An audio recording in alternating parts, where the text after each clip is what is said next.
dono da Atari. Eu me tornei insuportável para a gerência da Atari, porque comecei a chamá-los de idiotas. Mas não é nada bom fazer isso com caras que são de Nova York e andam de terno. Isso culminou em uma reunião do conselho no meio do ano, e eu fui demitido em janeiro do ano seguinte.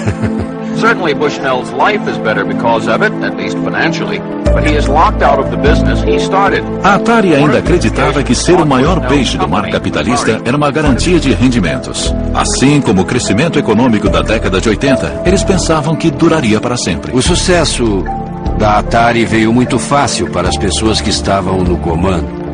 Eles não perceberam que era preciso tomar cuidado e acharam que não precisavam se esforçar muito. O Atari perdeu a graça. Quando você reduz a criatividade a uma mera estratégia de marketing, a coisa fica perigosa, porque as pessoas enjoam. O jogo que todo mundo comentava era uma versão do ET, lançada em 1983. Ela era tão ruim que o Al Alcor, o criador do Pong que trabalhava na Atari, começou a chorar quando viu. O presidente da Warner fez um acordo com Steven Spielberg e nós pagamos uma quantia assombrosa. 10 milhões, se não me engano. Ele foi criado a baixo custo, na correria, para ser lançado às pressas no mercado. E as crianças correram para comprar o jogo e logo descobriram que o que haviam adorado na telona era terrível no videogame. Na verdade, havia tantos cartuchos encalhados que a gente precisava se livrar deles de alguma maneira. Eles foram jogados em um aterro sanitário, mas a notícia se espalhou e então a Atari mandou cobrir o aterro com cimento para dar um sumiço neles, com a desculpa de que eram cartuchos defeituosos. O único defeito era que eles não vendiam. Pois é, a coisa ficou feia perto do fim. Sales of Atari video games dropped off sharply.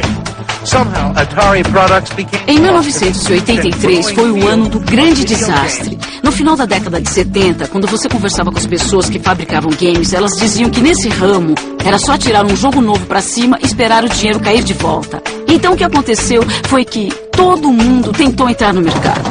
Eram muitos concorrentes.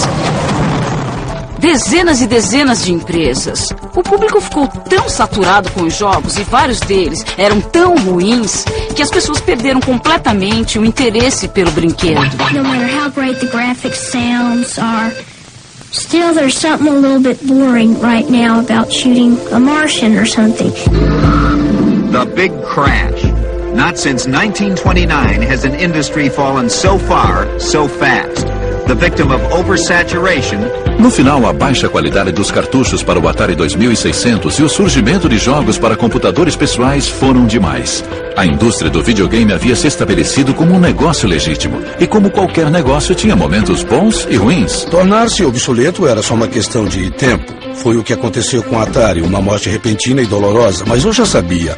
Ela já estava morta para mim em 1981, mas foi em 1983 que realmente acabou acontecendo. Burrice.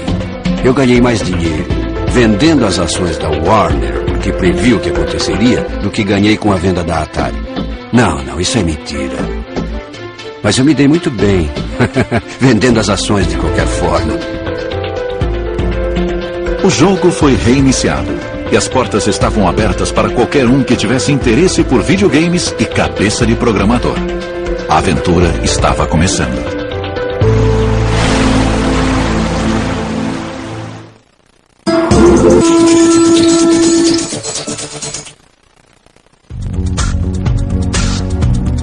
Em 1983, os norte-americanos resolveram tirar seus videogames da tomada.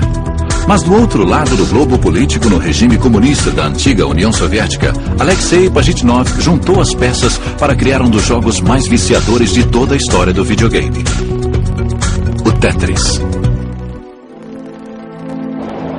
O início dos anos 80 foi uma época muito difícil, porque havia uma estagnação absoluta na política. O moral andava muito sombrio, não tínhamos mais esperança.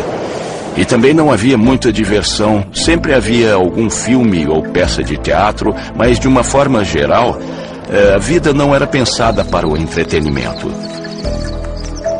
Eu passava 14 horas por dia no meu trabalho e ficava brincando com o computador como os jovens hackers de hoje em dia. Em 1985, Alexei passava o tempo como funcionário da equipe de ciências da computação na Academia Russa de Ciências. Mas aquilo não era o que realmente me interessava. Eu gostava mesmo de todo tipo de pequenos jogos, diversões e quebra-cabeças.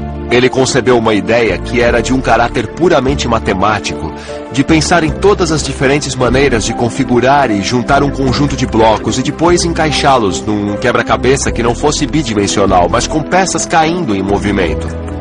Eu comecei a imaginar peças caindo. Você poderia girar e movê-las de um lado para o outro para escolher onde encaixar. Essa era a ideia básica do Tetris.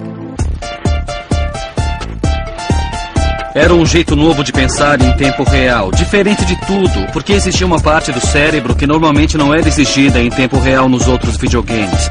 E a ideia era tão genial que nem precisava de um bom visual para vender o jogo. Por volta de 1986, versões do jogo para PC atravessaram a cortina de ferro. Mas Alexei havia assinado um contrato cedendo os direitos do jogo por 10 anos. Aproveitando o vácuo da Atari, a União Soviética vendeu o game no mundo inteiro e faturou milhões com a invenção de Alexei. Isso acontecia com tudo.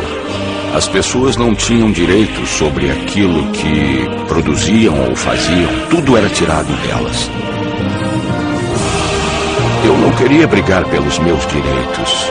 Eu preferia ver o jogo ganhar o mundo. Play Tetris, my friends. Apesar da pose das superpotências mundiais na Guerra Fria, o Tetris foi imediatamente bem recebido nos lares e escritórios de todo o mundo. Se você jogar bastante, como eu joguei na época do lançamento, você começa a sonhar em Tetris. Eu tenho uma visão Tetris. Eu olho a paisagem e penso, aquilo pode se encaixar ali.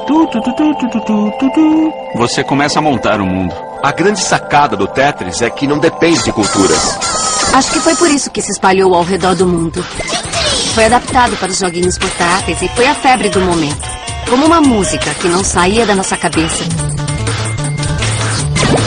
Por um lado, eu poderia comprometer a seriedade da indústria da informática. Mas eu consegui deixar esse mundo da computação tão divertido que ninguém poderia ficar contra o jogo.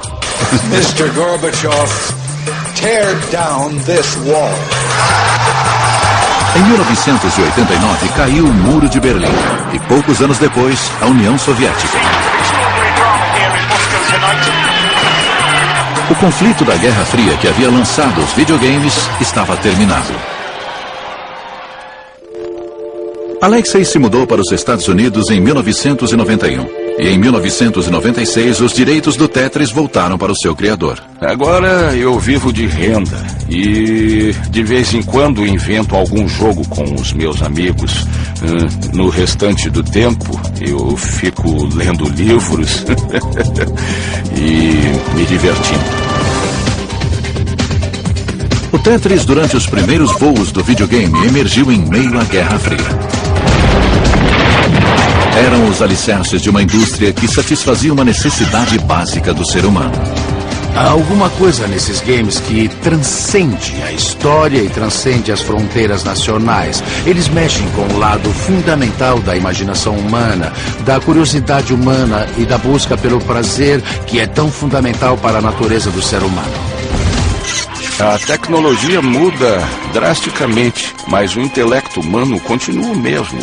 Por isso, uma coisa que fascinava há 30 anos ainda vai despertar interesse. E os melhores jogos vão sobreviver para sempre.